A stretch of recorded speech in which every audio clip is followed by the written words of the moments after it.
Hello दोस्तों, मैं धनंजय गुप्ता आपका स्वागत करता हूं आज एक नई वीडियो में। आज के इस वीडियो में चैप्टर ठोस अवस्था से हम एक नई टॉपिक पढ़ेंगे। आज के इस वीडियो की हमारी टॉपिक है अशुद्धता दोष, जिसको इंग्लिश में हम लिखेंगे इम्प्योरिटी डिफेक्ट। आज के इस वीडियो में पहले हम अशुद्धता दोष को अच्छे से समझेंगे और बाद में उसको हम शब्दों में लिखेंगे। तो चलिए वीडियो स्टार्ट करते हैं।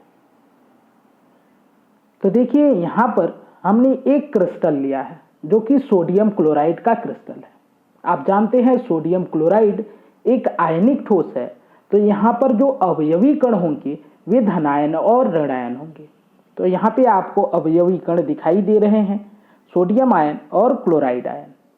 यदि अभी आप इस क्रिस्टल को देखें तो इसके जो अवयवी कण हैं अर्थात जो आयन हैं वे सब अपने निश्चित और नियमित व्यवस्था में हैं।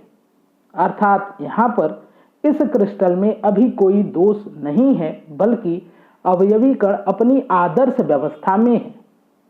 ठीक है। अब यदि मान लीजिए कि कभी यह क्रिस्टल Sr2 यानी कि स्ट्रोंशियम आयन के संपर्क में आता है, तो आप जानते हैं कि जो स्ट्रोंशियम होता है वो सोडियम से ज़्यादा क्रियाशील धातु है। तो ये जो स्ट्रोंशियम आयन है ये सोडियम आयन को यहाँ से विस्थापित कर सकता है। तो होगा यहाँ पर क्या कि सोडियम आयन क्रिस्टल से बाहर जाएगा और इसका स्थान ग्रहण कर लेगा स्ट्रोंशियम आयन यानी कि Sr2+। अब आप देख रहे हैं कि क्रिस्टल की आदर्श व्यवस्था बिगड़ गई है, अर्थात अब इस क्रिस्टल में दोष उत्पन्न हो गया है। इस दोष को हम कहेंगे अशुद्धता दोष, क्योंकि ये आप समझ सकते हैं कि जब NaCl था तो वो शुद्ध पदार्थ था। यहां से एक दूसरा कोई बाहरी पदार्थ इस शुद्ध क्रिस्टल में आ गया है, तो अब ये अशुद्ध क्रिस्टल हो गया है। अर्थात इसमें दोष जो है वो किसी बाहरी चीज के आने की वजह से है, बाहरी पदार्थ के आने की वजह से है। तो इस दोष को हम कहेंगे अशुद्धता दोष। एक बात और भी यहाँ पे ध्यान देनी है आपको कि आप जानते हैं कि जब आयनिक ठोस में दोष उत्पन्न होते हैं तो दोष उत्पन्न होने के पहले या फिर दोष उत्पन्न होने के बाद आयनिक ठोस का उदासीन रहना आवश्यक होता है।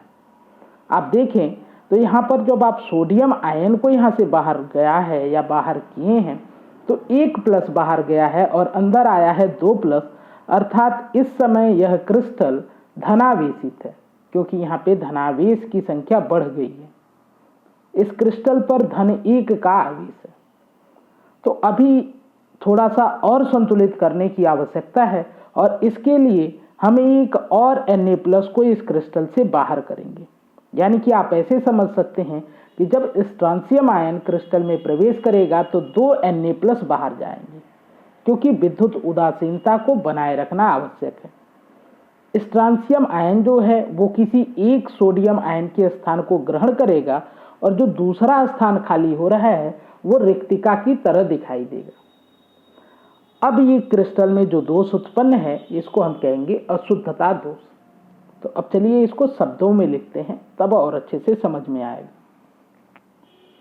किसी क्रिस्टल के अवयवी कणों के स्थान पर अथवा अंतराकाश में किसी अन्य पदार्थ के कुछ कणों के आ जाने से उत्पन्न दोष को अशुद्धता दोष कहते हैं। तो यहाँ पे आपने देखा एक अन्य पदार्थ क्रिस्टल में प्रवेश किया है, तो इस दोष को हम कहेंगे अशुद्धता दोष। लेकिन यहाँ पर एक बात आपको याद रखनी है, जो कि आप क्लास 11th में भी पढ़े हुए हैं, कि किसी ठोस आयनिक क्रिस्टल से या किसी ठोस पदार्थ से किसी आयन को विस्थापित नहीं किया जा सकता, बल्कि ये जो विस्थापन की क्रिया है ये या तो जलीय विलयन में होती है या तो गलित अवस्था में होती है। अब ऐसा क्यों है, तो आप समझ सकते हैं कि यहाँ पर एक आयनिक बंध है इन दोनों आयनों के मध्य, जो कि बहुत ही मजबूत है या स्ट्रॉन्ग है। तो इसलिए यहाँ से सोडियम को बाहर करना बहुत कठिन है। तो जो ये स्ट्रोंशियम आयन है ये किसी क्रिस्टल से सोडियम आयन को बाहर नहीं कर सकता है, लेकिन गलित सोडियम क्लोराइड से सोडियम को बाहर कर सकता है। तो इसको थोड़ा और अच्छे से हम लिखें तो हम लिखेंगे, यदि अल्प मात्रा में SrCl2 यानी स्ट्रोंशियम क्लोराइड युक्त गलित NaCl को क्रिस्टलीकृत किया जाए तो Na+ के कुछ स्थानों पर Sr2+ आ जाते हैं।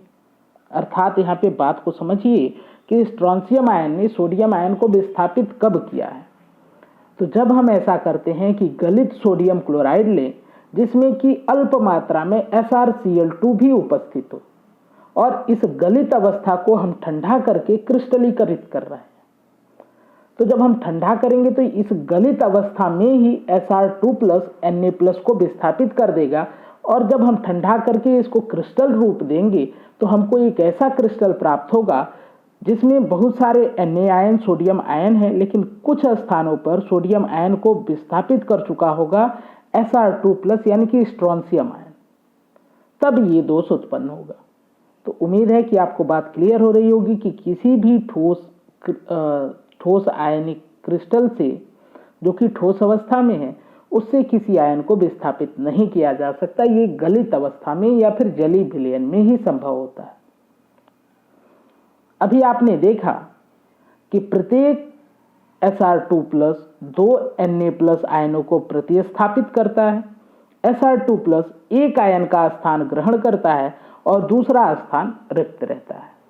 तो ये है आपका अशुद्धता दोष। उम्मीद है कि आज की वीडियो आपको पसंद आएगी।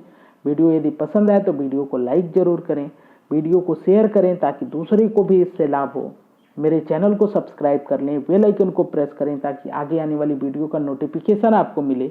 वीडियो से संबंधित अपने विचार को कमेंट बॉक्स में जरूर लिखें। आज की वीडियो देखने के लिए, हमारे इस चैनल से जुड़ने के लिए आपका धन्यवाद।